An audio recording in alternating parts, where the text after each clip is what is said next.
Hi, welcome everyone. Really excited to join and have Aarin join in the next episode of his show, which is Aarin's take on Next Play. And Aarin, I'd love for you to introduce yourself again. I want to congratulate you for starting this channel to educate folks like me and others who are looking to learn more and more about the game. So please. So, hello guys. Welcome to Aaron's Take on Next Play. My name is Aaron, and I am a 10-year-old kid or student that loves math, games, and also sports like basketball, football, and many other sports. And then I created this channel to share my love with basketball to you guys. So I can talk about basketball games, the history, the athletes. We'll also talk about trivia together. So this is why you should be here, and this is the place to be if you want to know more about basketball.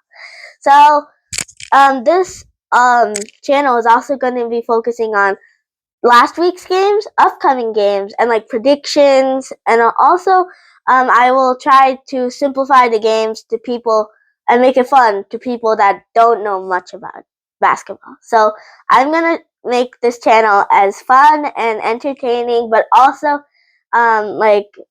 teaching for me as I can do.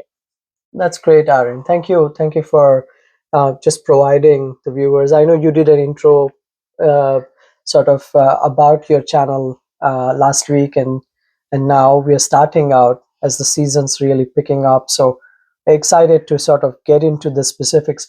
Before we get into it, you said about really engaging the audience, and you said that you will ask questions, and I know you asked some questions to the audience last time, and I understand that there were people and that also provided some responses. So could you maybe help us, maybe just remind the audience what was the two questions you asked and what were the answers? Yeah, so thank you to the people that answered these questions. Next time, I'm thinking we should have a few more people join in, maybe, and answer the questions. And it's okay if you don't know the answer. You can make an educated guess, but just try your best. And I really want to hear from you guys what you think. So, trivia, like I was saying, is to inform us and like you guys, and to even show some fun facts about basketball. So the first question I asked last video was who won MVP last year? So the 2023 to 24 season. So I think one person got this right, and the answer was Nikola Jokic. So thank you to the people that participated in trying this. And then the second question was how many wins in their championship run did they get in that season? So out of 82 games, how many did they win? So because in the 2023 to 24 season. So this was an amazing season for them. One of their best, I would say. And in this like is the Celtics. Yes, the Celtics. Yeah.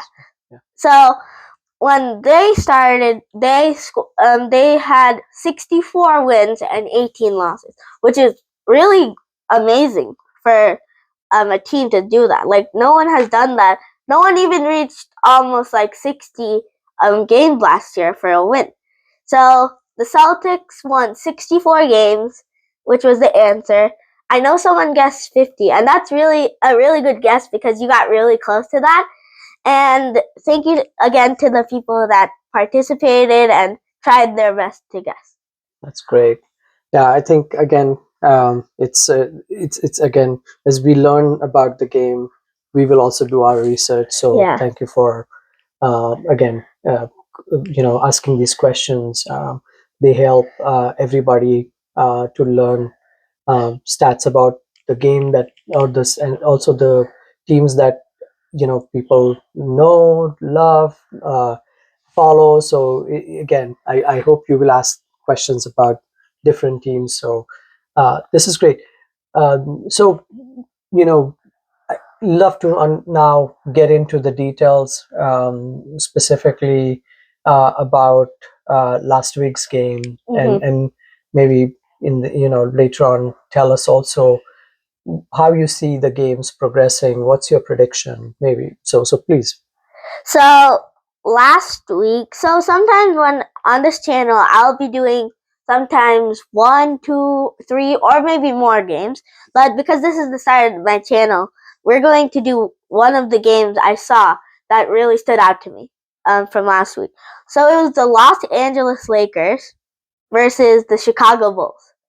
And I'll tell you the score in a minute, but I wanted to tell you some spectacular players that played. So, one, his name was Matas Buzelis, and he got a career high 31 points in just 30 minutes. He also grabbed 2 rebounds and 1 assist. So, and then I feel like he should be MVP for this game. Josh Giddey. He got 15 points, 17 assists, which was his career high, and 10 rebounds and 8 steals, which was a career high amount of steals for him. And he got a triple-double for that game, nearly a quadruple-double. So a triple-double is when you get 3 out of the 5 categories, assists, steals, blocks, rebounds, and points, you get 10 out of those 3. So that's a triple-double, like triple is 3. Then quadruple-double is like 4 out of those, a 5.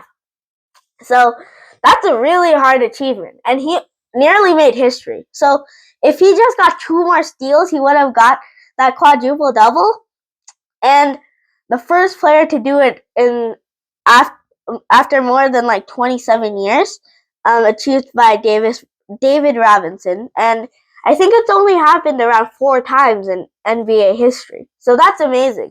And Matas Buzelis, he's a rookie, so that's amazing for a rookie to do that, a career high already of 31 points in his first season.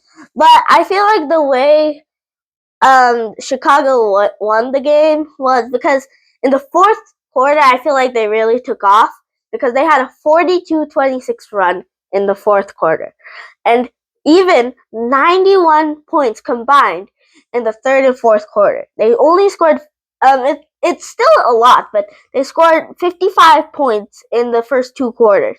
So the second half they really locked in, I would say. And then one more player I would want to talk about, Kobe White. He grabbed, well, out of 34 minutes he played, he got 36 points, which is one of his career highs, like a lot of points he scored. Then he grabbed 3 rebounds and 2 assists. So that's really good stats to talk about. And like when you do that, like 36 points is really hard, especially with an LA team like this with great D and also great offense.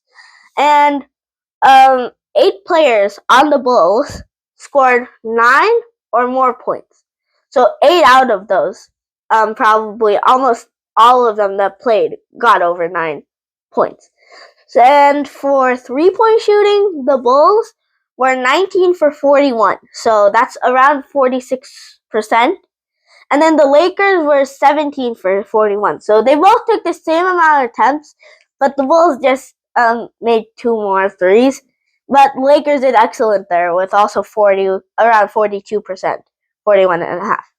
And then field goals was really where the Bulls stood out. We're 56 for 96, or around 58%, which is amazingly high for a team like that, shooting 96. Then the Lakers were 41 for 85, or around 48%. That's still pretty good, around half of that. So I wanted to tell you a T-chart of this. So assists. The Bulls, they got 41 assists. That's a lot. For the Lakers, they got 23 assists. So around 18 less. But I mean, it's hard to do assists because like when you pass the ball and then they have to shoot it for you to get an assist. So an assist is like when you pass it and then the person that got the ball shoots it and then they make it.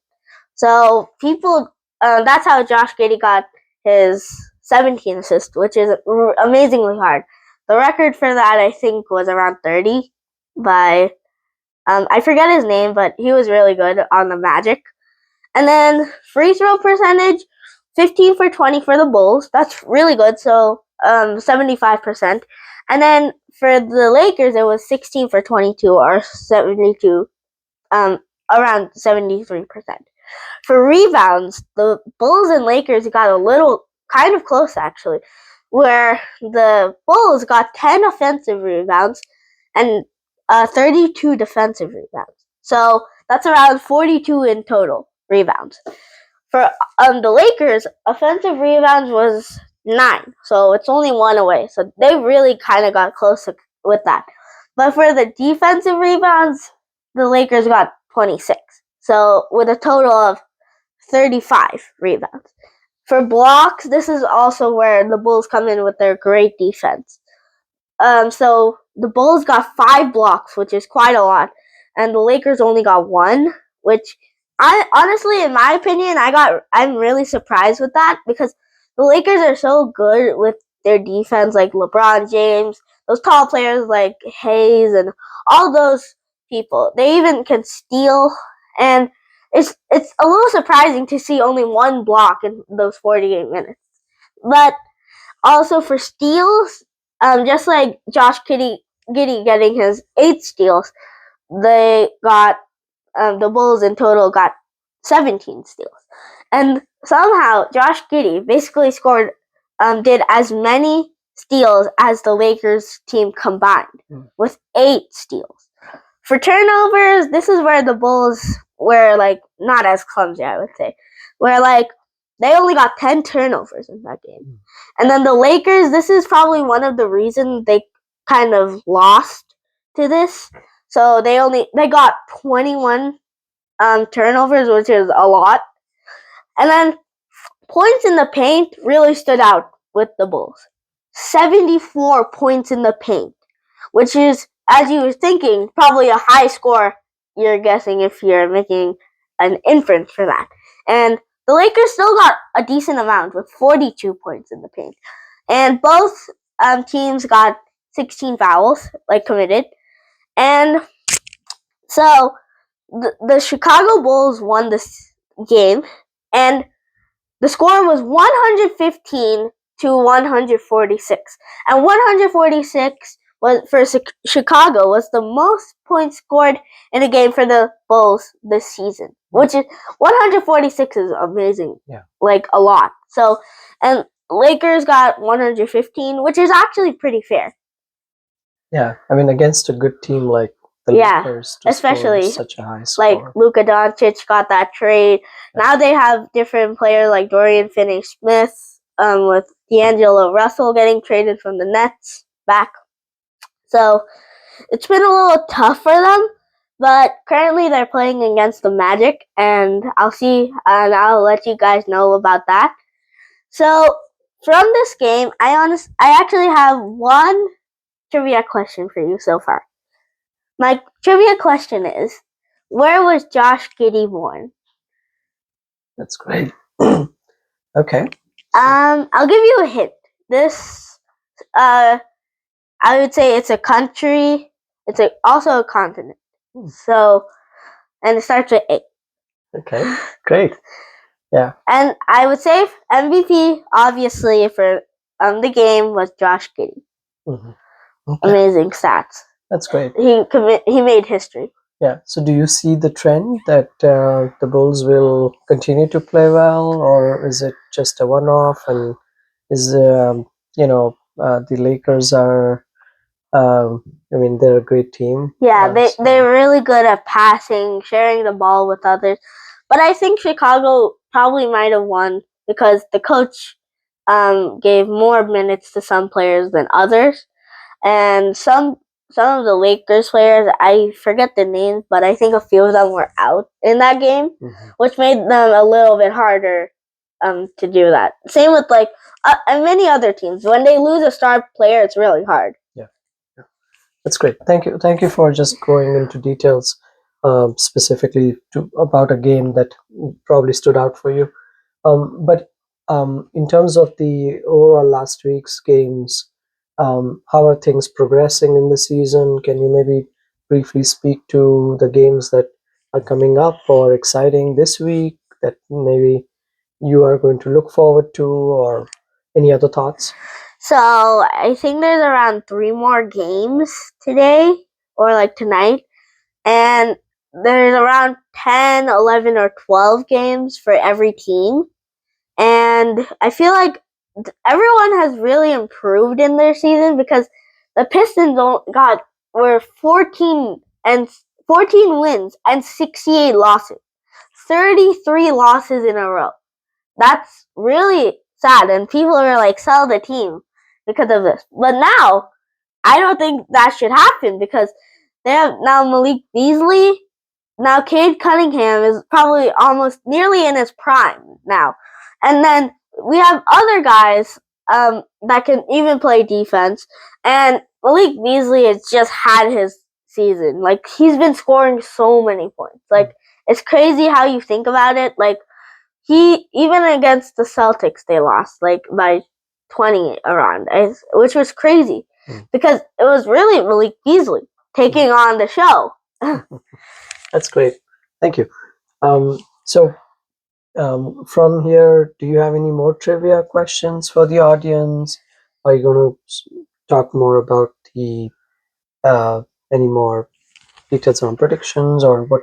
How do you want to? Yeah. So I think I'll after the next part of this show, I'm gonna ask 2 more trivia questions, and now I was going to say, so like the Celtics are playing the Kings tonight at 10 p.m. because they're playing in Sacramento, and it's their 6-game road trip.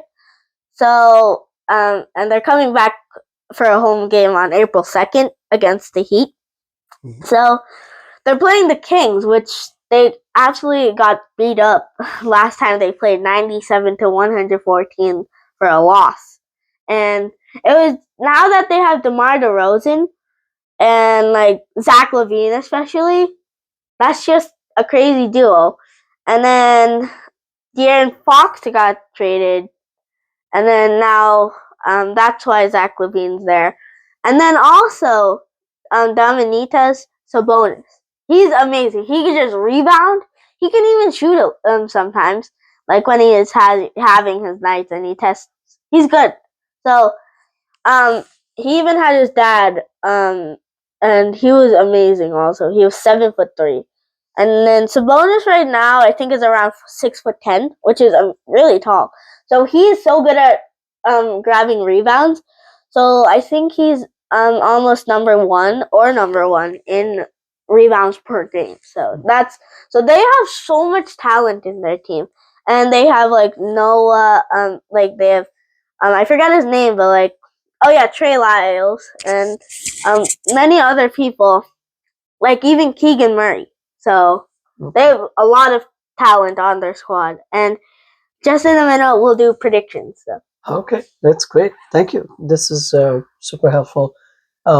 So we'll switch to the predictions. Yeah. Okay.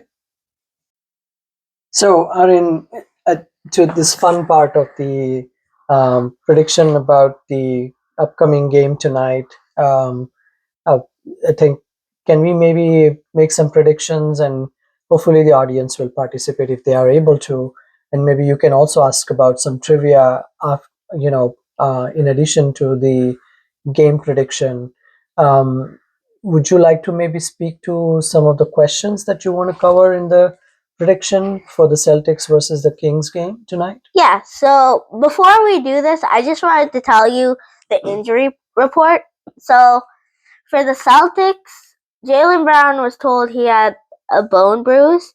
So he is now upgraded to actually being in the lineup. So he's going to be in the starting lineup. But Drew Holiday and Kristaps Porzingis are not going to be there.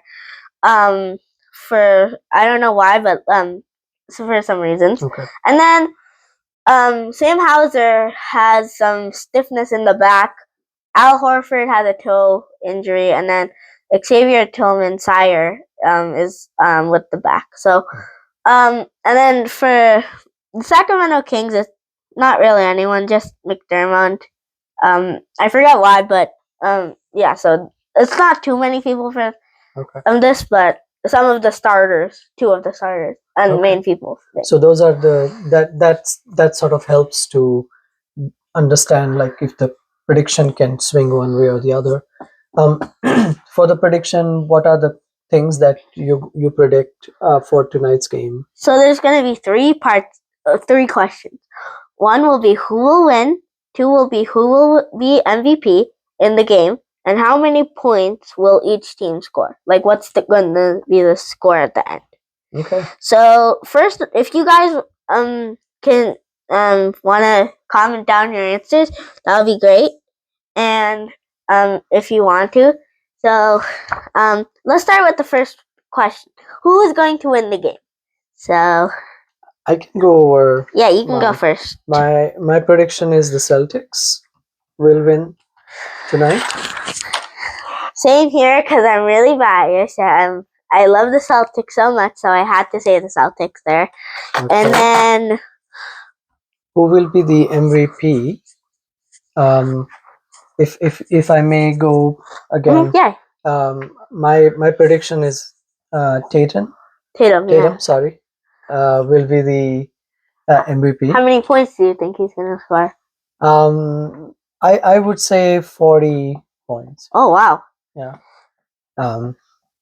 So for me, I'm actually thinking. I don't know, but I feel like Jason Tatum is gonna have his night tonight. But I'm thinking maybe Peyton Pritchard or Derek White. So I'm thinking Peyton. I don't know if they will get record numbers just like against the Trailblazers. Like when they scored over 40. But I think they can score some threes here and there because they're such good um scorers. So and then so my okay. As you can see here, I think it's going to be Peyton Pritchard or Derek White. I feel like one of them or both of them could get 20 plus points and three or more 3-pointers. So that's a big one, but I feel like they are so good at shooting, just like yesterday when they played against the Trailblazers. Okay. And with regards to the third question, how many points will each team score? My prediction is Celtics will do 120 and the Kings will do 105. Okay, that's a really fair guess, actually. For me, it's tough, but I think I'll go.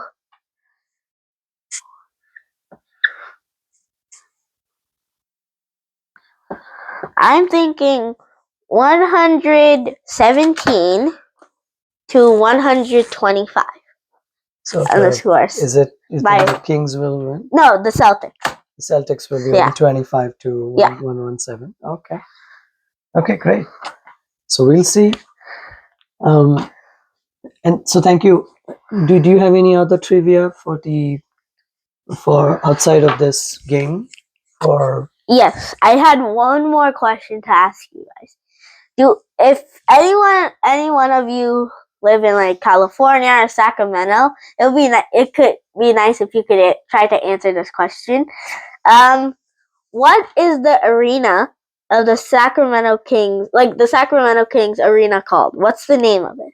Like the Boston Celtics are TD Garden, like the Jazz are Delta Center, and many others like that. So what is the name of their arena? And I could give you a hint. It has one name and one number also. Okay, that's great. Thank you again for this really exciting and interesting show. I learned a lot about the week's game, and also especially about this exciting game you described and talked about with some special team players, athletes really performing amazingly well. against a team like LA Lakers. So I think it's just things are really getting, as you said, heating up. They're Yeah, really getting exactly. exciting. So can't wait for the games to continue, but more importantly, to also learn and hear about your analysis. So thank you again. Yeah. Thank you, guys. Yeah. So thank you. Hey guys, thank you for watching today's video. I'm really excited to bring to you my new channel, Aarin's Take on Next Play. Please like, subscribe, and comment. Bye!